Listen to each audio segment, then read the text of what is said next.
आपत्ती व्यवस्थापन जे आहे याबद्दल आपण सर्वसामान्य नागरिकांनी सजग राहिलं पाहिजे। काल दिग्रस येथे साई लीला नगरीमध्ये वरून एक अर्थिंग पडला आणि तो अर्थिंग पडल्यानंतर पूर्ण कंपाऊंडला जे आहे तर त्या पूर्ण कंपाऊंडला खाली आपण बघू शकता की दिवाळीसारखी लाइटिंग झाली।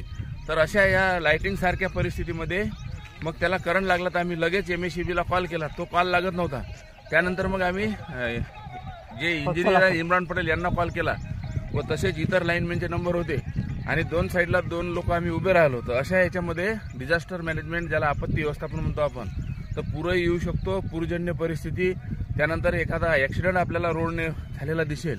बरेच लोक घाबरतात की आपल्यावर पोलीस केस लागेल का, तसं नाही।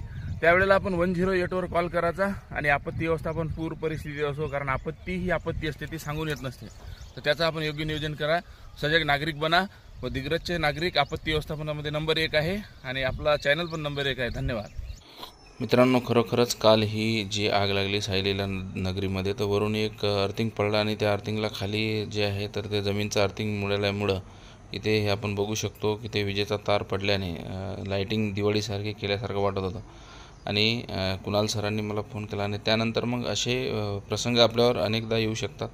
त्या अशा प्रसंगामध्ये आपण जे आहे मित्रांनो तर ती जसं एखादा ॲक्सिडेंट जरी झाला असेल तर आपण सांगितल्याप्रमाणे 108 वर कॉल करा व आपत्ती पूर परिस्थिती असेल तर अशा परिस्थितीमध्ये आपण नागरिकांना योग्य ते सजग मार्गदर्शन करून यामधून मार्ग आपण काढू शकतो।